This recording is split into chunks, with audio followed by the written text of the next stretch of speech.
Hey, my workplace warriors, I hope that you have had an awesome Wednesday. Hope your week is going well. Welcome to another video. If you're stopping by for the first time, welcome. If you're a repeat visitor, welcome back. I'm on this mission to help you live your very best career life, and I need you to help me reach more people by doing a couple of favors for me. First, smash the like button, let the algorithm know that this is awesome content that other people need to see. It'll help me to reach more people. Then share it also with your network. I'm sure you know others who want to live their very best career life, especially with all of the federal employees who unfortunately are finding themselves suddenly out of a job, and those who are still working but not sure what the future of their career is. I know that each one of us can identify at least one person that this information will help. And as we continue our job search readiness series, today's topic is how to ace behavioral interview questions.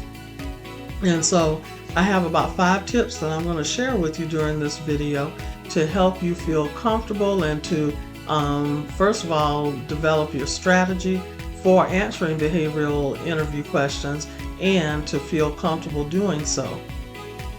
And to find out why do employers use behavioral interview questions. So let's just think about the fact that, even though job interviews can be nerve-wracking, this is why I tell my clients that practice is so important. You can't get around it. There's no magic pill for finding a new job. Yes, quite a few people find new opportunities by who they know, but in many cases they also have to prove themselves worthy because of the fact that they're going to probably have to be assessed by someone, or if they get in that job and they don't do a good job, they're not going to keep the job. And guess what? If somebody gave them the opportunity and did not properly assess them, that's not that job seeker's fault. That's the fault of the hiring manager or the person who gave them the chance without assessing their competencies that are related to the job that they wanted to hire them into. But we're going to give you a strategy, or help you build your strategy that is going to help you ace those tricky behavioral interview questions that are meant to use or take into consideration your past response or behavior during a certain work-related situation that will inform what your future response or behavior would be in similar situations. And an example of a behavioral interview question is, tell me about a time you faced a challenge at work. And I know that these types of questions can be intimidating, but know that I got your back. In this video, I'm going to show you exactly how to structure your answers so that you will impress the hiring manager or recruiter and land your job. So first of all, for behavioral interview questions, the best strategy is to employ the STAR method. Yes, like star up in the sky, STAR. And STAR is an acronym, and the S stands for situation, and that is the challenge that you faced. That is a description that you're going to share with the interviewer of the challenge that you faced on the job. Then the T stands for task, and you're going to explain to the interviewer what role you played in making sure that you responded to the situation effectively. The A stands for action. What steps did you take to resolve the issue? And the R stands for result. And that's where you share with the interviewer what the outcome was of the strategy or the action that you took. Were you successful in resolving the issue, or were you unsuccessful, and what did you do after that? And please understand that for most employers, when you use the STAR method to explain a challenge that you faced before and the role that you played in helping to resolve it or trying to overcome that challenge, they're not necessarily looking for you to say that it was that you overcame the challenge fully, because we all understand that in the workplace or in life or what have you, we can be faced with challenges that we weren't able to resolve the first time around. Maybe we resolved some aspects of it, but ended up still having some pending items that we needed to attend to later on in order to fully resolve the issue. So you can say something like, and this is just an example, this is to give you a foundation to work from, and you can tailor it based on the specific job that you're applying to and the specific challenges that you faced before in the workplace. And if you're new to the job market, let's say you're a high schooler who is about to start, or you're applying for part-time jobs during high school, you may not, if you've never worked any place before, then, and if school has been your job, use challenges that you faced in school and how you overcame those challenges and what the outcome was. And you can do really, really well by utilizing this method. So let's look at an example. The question, remember, was tell me about a time you resolved a conflict at work. And actually, that's a different question than the first one. So tell me about a time you resolved a conflict at work. Using the STAR method, you could say, in my previous role, 2 team members had a disagreement over project deadlines. As the team lead, I facilitated a discussion, clarified expectations, and helped them to create a timeline they both agreed on. As a result, the project was completed on time and team collaboration improved.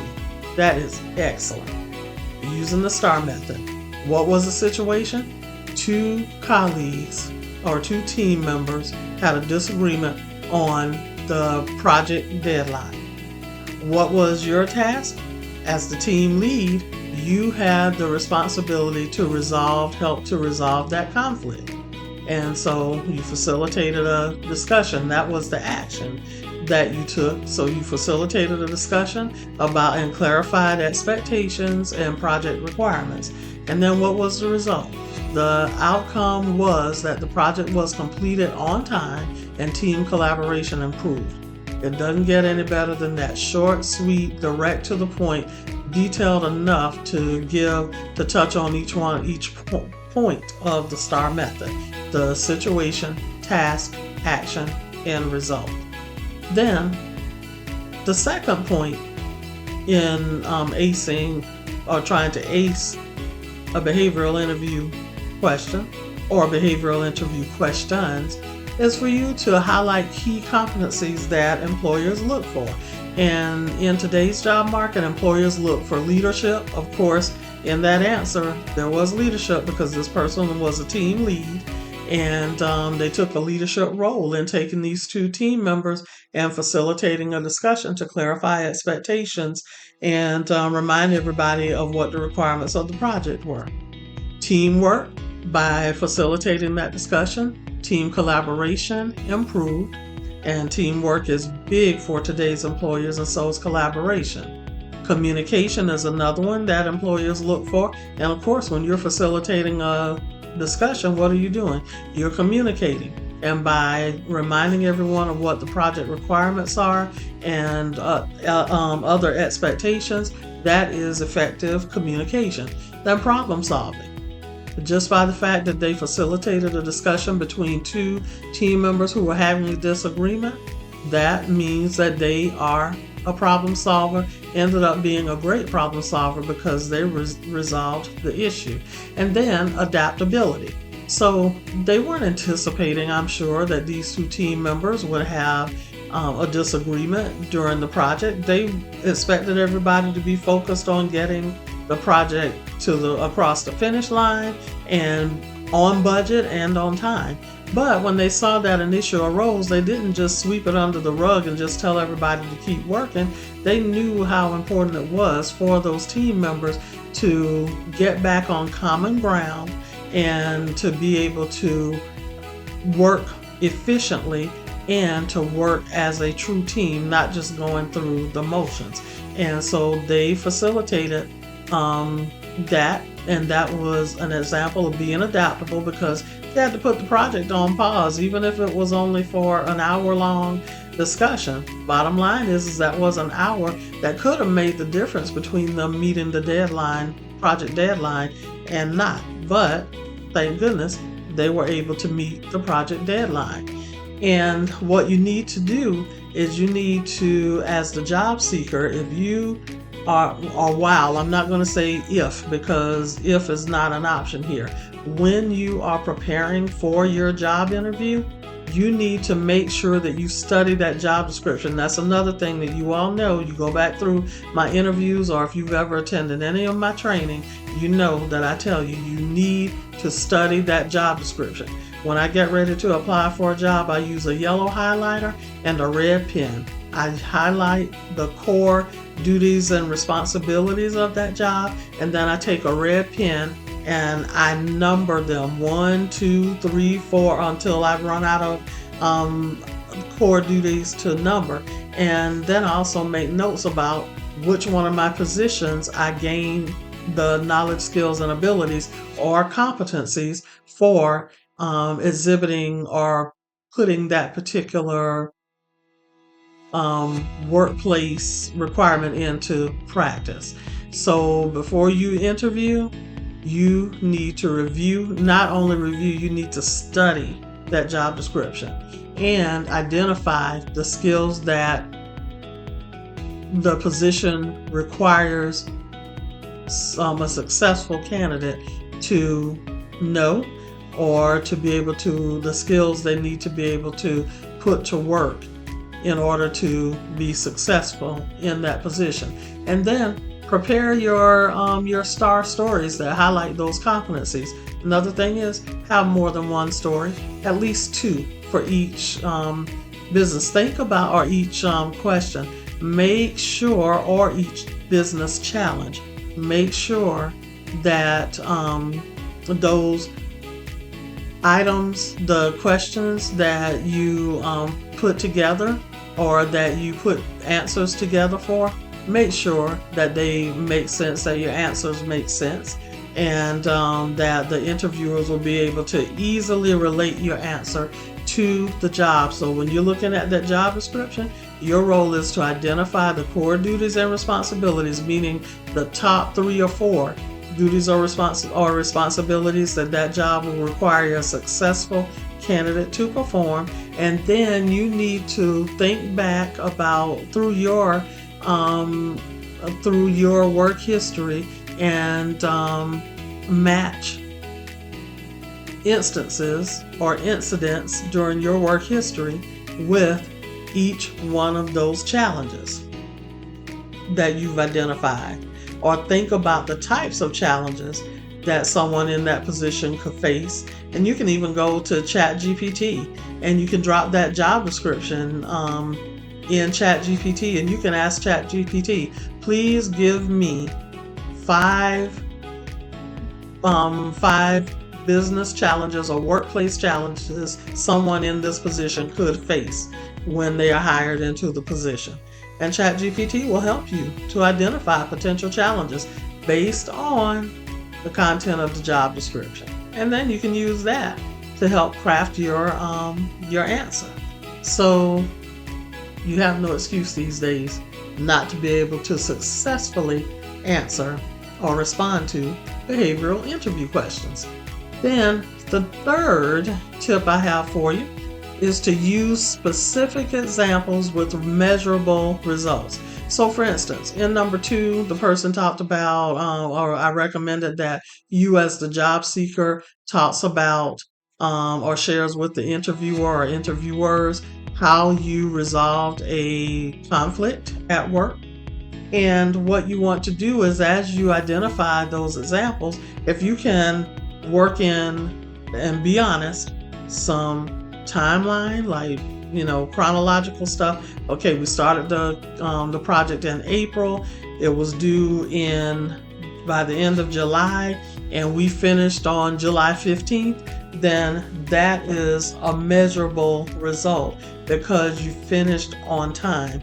And then if you had a $25,000 budget to work with for supplies and what have you that you needed for the project, then, like, for instance, when I helped to plan our employee service awards, we had about a $25,000 budget, and we got everything done on time.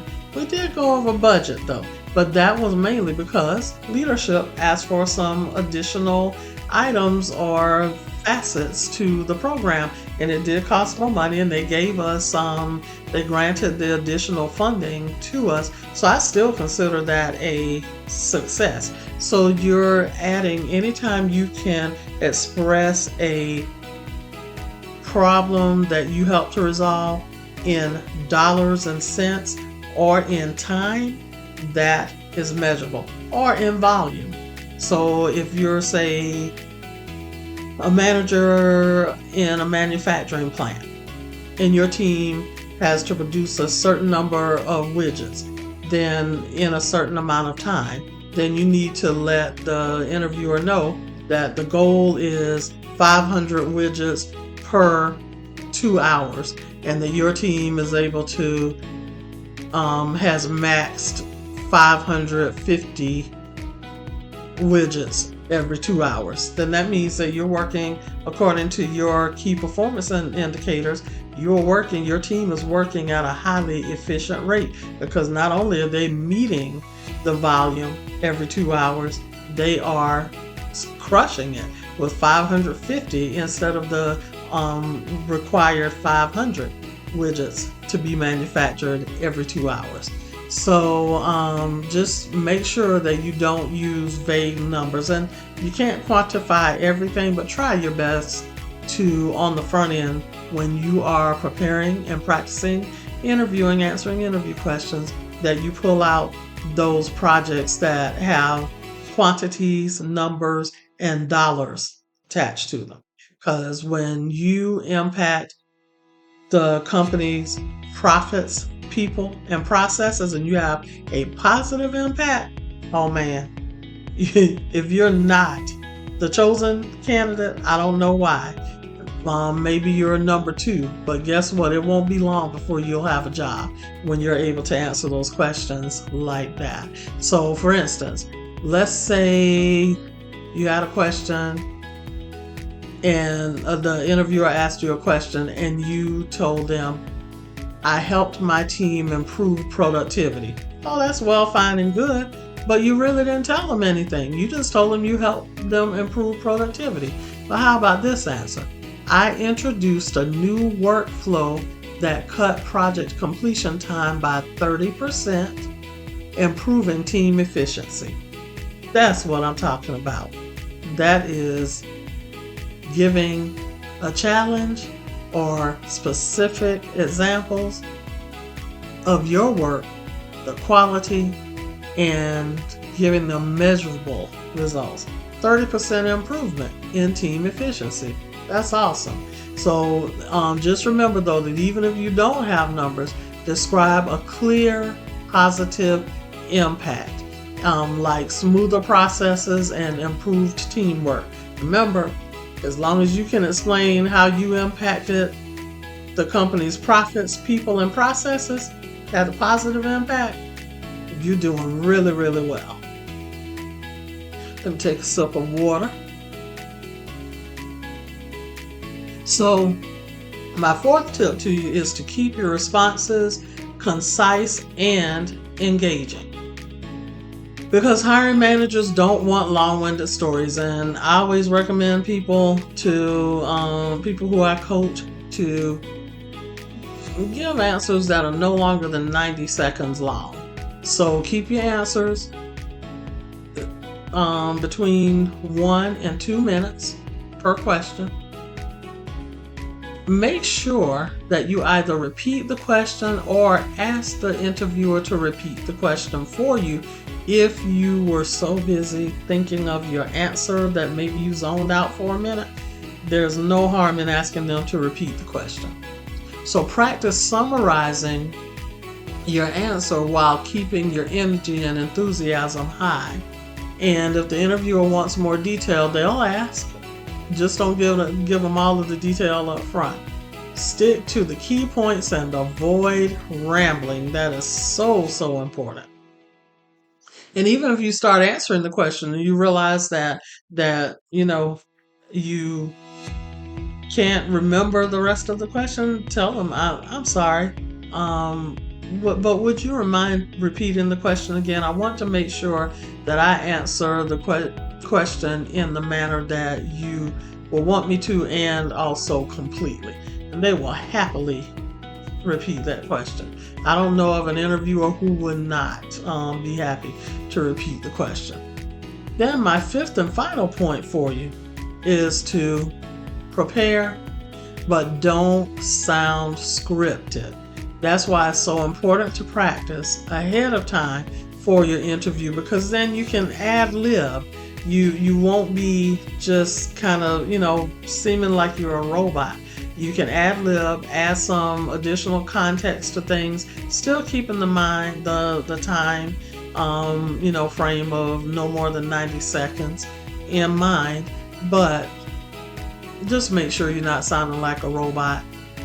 Practice answering common behavioral interview questions, and even though you don't know the exact questions that the hiring manager or the interview panel will ask, just by studying the job description and getting an idea, thinking of questions that someone may ask based on the job description, and just your practicing in general, it is going to make you feel more comfortable with answering questions. And then also, you should be able to tell your career story better than anyone else. That's one of my favorite bits of advice. If someone else can tell your career story better than you, that's an issue.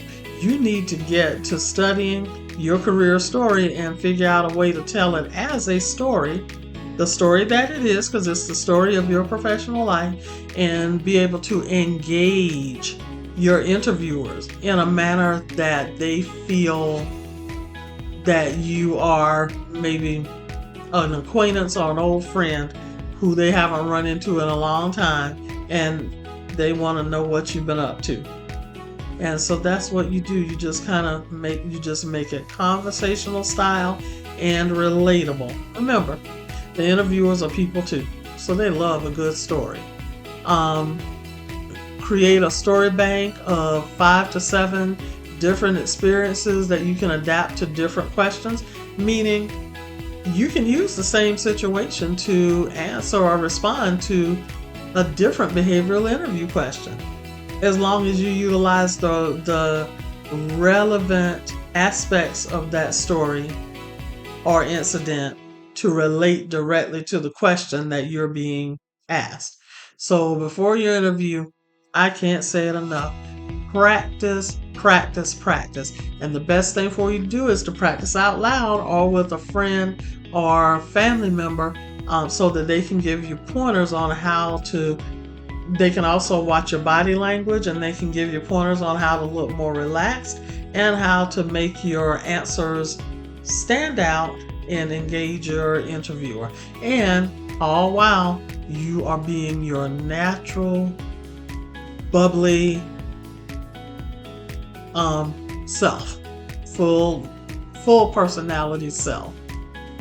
So there you have it, those 5 tips on acing behavioral interview questions. Just make sure that now that you have practiced and you have these, or actually now that you have these points that you do practice, you take them into consideration, and you will do so well in acing any behavioral interview questions. And if you found this helpful, as I said earlier, please like, share, and subscribe, so that I can meet more people like you who want to live their very best career life and I can play a part in their success, because that's my whole mission for being here. And when you feel comfortable, join the HR by Nnamtique fold and subscribe to my channel. So as we close out, I want you to do me a favor in the comments. Tell me what has been the toughest interview question that you faced, and we'll tackle it together. It might become the subject of one of my future videos, where we can continue to help each other and support each other through and along this successful career search journey. Have a good one. As always, career success to you, and I'll see you for another video. Bye.